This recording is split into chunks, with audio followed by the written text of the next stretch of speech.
Hello, welcome back to Just Play Tabletop Wargaming. I'm Richie. And I'm Tom. And today we're going to be reviewing a battle plan from Age of Sigmar 3, Generals Handbook 2021, and this one is called Savage Gains. Savage Gains. So let's have gains in. Right, so let's have a look at how this one lays out. So look, it's a familiar layout. I forget which classic layout this was. Border War, core rule book, been around forever, okay? It's got lots of similarities to that as well, okay? So we'll talk about the score on this one and prime objectives. Okay, so this one's got 2 prime objectives. You can see that these are red on our overlay that we've got above us here. So they mean that they cannot be destroyed. Yes. Commonly from so these ones will not be removed. Okay, and what these ones are, their ones are worth 1 victory point to you, or 4 to your opponent. Absolutely. And the ones on the line of the territories, they're worth 2 to you and your opponent. Yes. It's all worth the same here. Now, how have they interacted these now with giants kicking them round?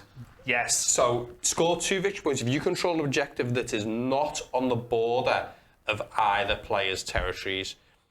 They stay for a while, but if you kick the one off yours, it's no longer on the border of a territory.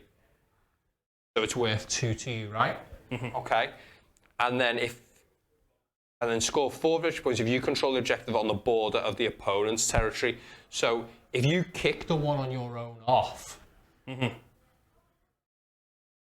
to you and 2 to your opponent. Yeah. And then if you kick it far enough, it's worth 1 to your opponent. Now, do they stop that with prime objectives?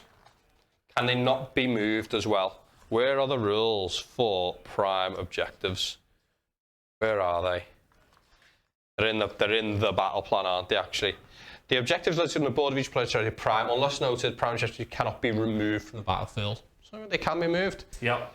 Look, I hate that, right? You know how I feel about it. I think, I guess a lot of listeners don't know how I feel about it. I think it's pretty dumb, right? You know, why does that? Core part of the mission, I just happen to never give away 4 anymore. Sure. Bit big. Very. It's so big that I would consider taking a Kraken Eater when before I was kind of on the fence. Yeah. Because damage-wise, it's by far the worst. Utility-wise, pretty good, but it's not really very good at anything. But you give it the 3d6 kick, and it's moving an average of... Let's say these middle 2 here. If we move these onto your own territory, then they're worth 4. They're worth, move it to the opponents, they're worth 4. Yeah. Yeah. And they're worth 1 to them. So it's got some big swings with the giants on this one. So, but look, classic mission. What we've played a million times before. Yeah. All right.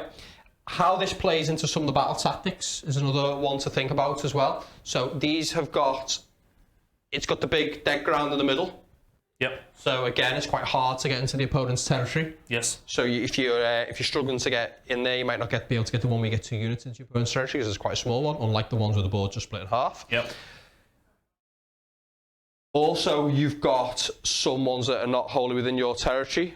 You've got quite a lot of them. So you can quite easily go and grab the ones that are, are not wholly within your territory, or the ones down in the middle. So it's quite good. We love this mission. I think everyone's always loved this mission. I'm glad to see it back. Yeah. Same old scoring that we've always seen. So, good mission. I've always enjoyed it. I think it's one of those where it's an honest mission. You know what's going on. You can play it the way that you want to play it. Yeah. You can play it defensively. You can go, I'm only going to ever score 5, but you're never going to score 4. Yeah. Or you can play the other way, and you might get mine, but I'll definitely get yours. This has always been about the big score on the 4, hasn't it? So yes. I like that they protected the home ones as well on this. They've kept that potential to get 4 there. Because imagine otherwise you could go super aggressive, get those 4s early on, and then go, right, well, actually I'm going to remove it now. Yeah, remove mine, and you can never get the 4. So it's quite cool. The first use of prime objectives we've seen in these mission reviews. Yep. Very exciting. Well, guys, thank you very much for listening to our review and talk through of Savage Gains. Tell us what you think. Is there something you think we've missed? And if you've enjoyed the content, please give us a like and subscribe. We really appreciate it. Thanks very much, guys. See you later, guys.